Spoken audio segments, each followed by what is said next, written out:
So it's been a few weeks since the S650 Mustang has been revealed. I've gotten over quite a few things. You know, there are quite a few things I'm actually excited for when it comes to this next generation Mustang, especially when it comes to the powertrains. So in this video, I want to focus on one of the two engines for the next generation Mustang, and that's the EcoBoost. So as a current EcoBoost Mustang owner, I gotta tell you, there are some things about this new EcoBoost engine that is really exciting. So I'm gonna go ahead and tell you all about it here in the video.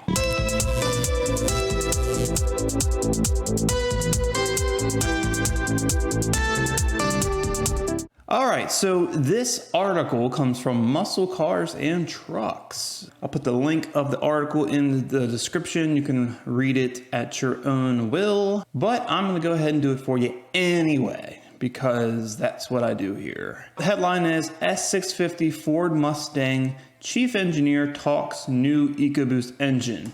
Now, I remember when they first unveiled the Mustang, you know, it's all new this, all new that, all new what exactly? They had a lot of the information available for press after the initial event. So the engineers were able to talk to press and other individuals concerning these new features of these powertrains and just of the car in general. When it comes to the engines, there was a lot of things I was curious about because they kept saying all new. When it comes to the EcoBoost engine, the only thing that was really kind of known was, and I had covered this in my video about the unveil of the Mustang, was that the new EcoBoost engine has a electronically controlled turbo, all new electronically controlled turbo. And the only thing I would have thought that made it any more electronically controllable is just an electronic wastegate. Well, I wasn't actually far off from that, and that was pretty much spot on. So we're going to go ahead and talk more about what is all new, and an electronic wastegate is probably the least exciting thing about the new EcoBoost. So let's go ahead here, and we're going to skip a lot of this because this isn't really relevant, but this is an interesting little tidbit here about the new EcoBoost engine. Starts right here, the base 2.3 EcoBoost engine. So they already say the base. So I don't know if that was intentional to say base, as in alluding to another version of the EcoBoost, a high performance version EcoBoost engine, or that was just their way of going about the article. But anyway, the base 2.3 EcoBoost engine is also the next generation, and we were able to ask the chief engineer of the new muscle car and all about it. In particular, the decision to use an exhaust gas recovery system. And then it says a technology is common with diesel engines. I'm sorry, but it wasn't until now that I realized the modern EcoBoost engines that we've been using don't utilize an EGR system. EGR systems were present on almost all of the other cars I've ever had. And it's crazy to me to think that they're treating this like a new technology, or that's the way they are putting it. There ain't nothing new about an EGR system. And I didn't even realize that EGR systems weren't even being used in current EcoBoost engines. Didn't even cross my mind. But no, they're not. And come to think of it, the EcoBoost 4-cylinder in the Mustang actually has very little emissions control systems on it, which is kind of interesting. It only has one catalytic converter. I mean, yeah, it's got direct injection, which helps with emissions. You know, it has an evap system and all that, but that's, I think, standard in all modern cars. But as far as anything else, there are no other emissions control systems on these new engines. The fact that they've passed all of the regulations, which have becoming stricken with very little emissions control systems, is actually, to me, very, very interesting. So with that, the new EcoBoost engine will use an EGR system, which to me is a bittersweet, because on the older cars, you know, the EGR systems were always a problem, mainly probably because they were just old cars. You know, as those systems aged, they developed leaks, the parts failed, they had problems. Well, according to the engineer here, they're doing something a little bit different. And instead of having a bunch of separate components of the EGR system, they've designed the EGR system on this new EcoBoost to be an integrated EGR system. Now, that could be a good thing or a bad thing, because anytime I hear integrated, to me, if it breaks, it's not a one part fix. It's an entire replacement of the engine or the component or whatever it is. Taking the one part that failed, you're taking the whole damn system. So that kind of scares me a little bit. A lot of the system has been integrated into the engine. Ours will be a more durable design. It is a same system rolled out on the 2-liter EcoBoost engines as well. So perhaps they're not having any problems yet, but this is one of those things where it's a concern down the road, not immediate. You know, it's good that they're, bringing back that system to help make the vehicle more emissions compliant. That also has me question future reliability of that system. Most people know how an EGR works. I'm not going to get into that section of the article here, and it really is irrelevant. But what I do want to do is highlight this whole picture here, which is the base plate of the engine stand this new EcoBoost engine was being displayed on. So here is an interesting tidbit. So it says the all-new 4th generation 2.3 i4 EcoBoost engine incorporates Ford's new modular power cylinder engine architecture, which drives design commonality across the 1.5, 2, and 2.3 variants, resulting in efficiencies with engineering and development. I didn't realize that they were all too far different. I mean, the fact that the 2.3 and 2-liter, a lot of the parts are interchangeable.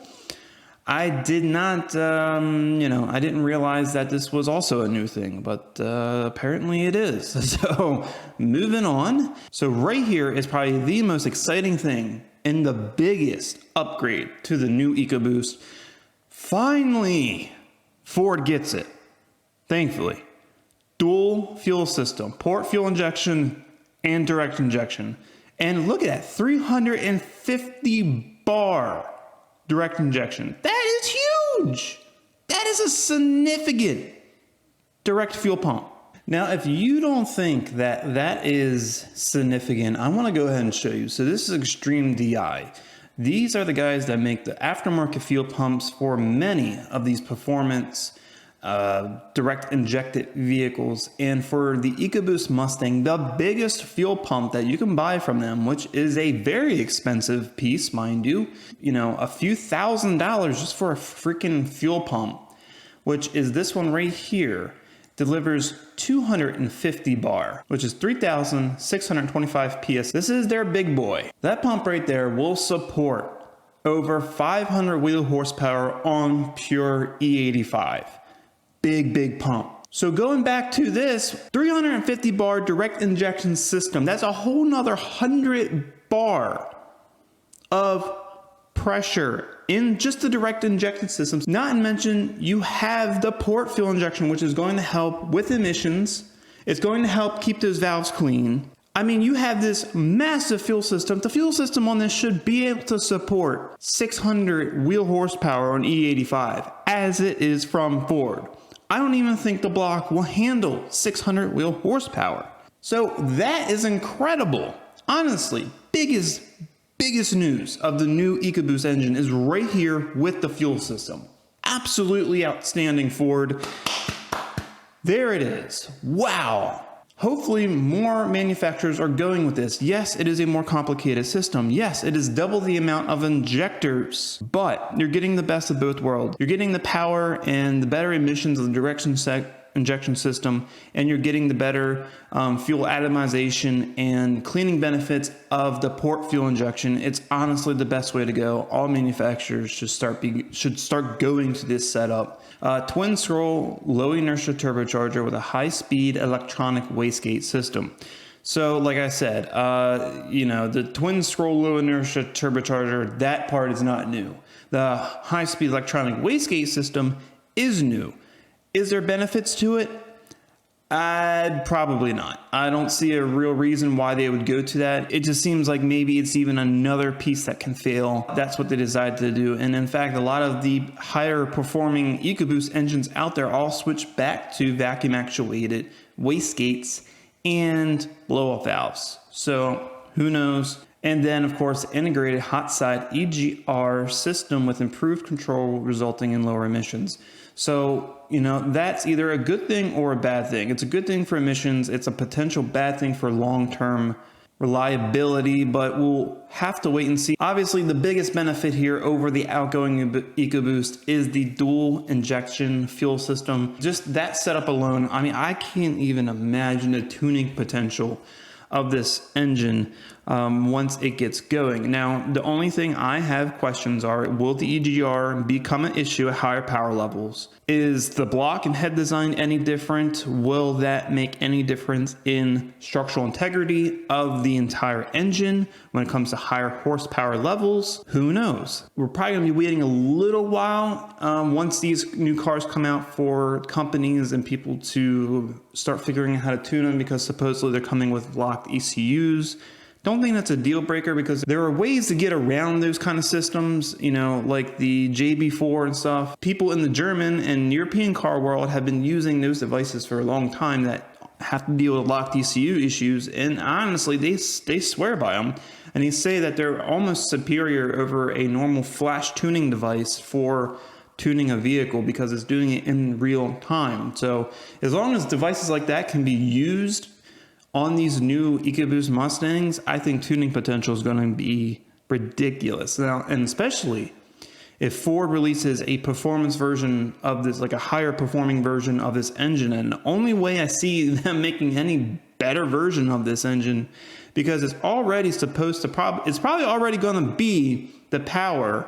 The base EcoBoost is probably already going to be the power of like my current high performance EcoBoost engine, which is 332 horsepower, 350 pound-feet of torque, or 40 pound-feet of torque, somewhere around there, stock. And I think that the base version already will be at those power levels or greater. Probably about 350, even 350, 350. I think that's what they'll probably be just in the base EcoBoost Mustang. So if they do make a performance variant of it, maybe with a different camshaft profile, maybe with a slightly larger turbo, who knows? I mean, I think this new EcoBoost engine is going to be wild. So I'm really excited for that. So that's why I wanted to make this video and go over this new EcoBoost engine and explain all these little tidbits and details that you may have not known. Maybe you do, who knows? It's been a little while now. It's kind of old news, but it's still exciting news and I'd like to share it. So let me know what you think about the new EcoBoost engine, and leave your thoughts in the comments. Otherwise, that's going to be it for this video. If you like the video, please give it a thumbs up, share it with everyone you know. If you want to see more content like this and you haven't already, go ahead and subscribe to the channel. Keep a lookout for the next true car enthusiast video.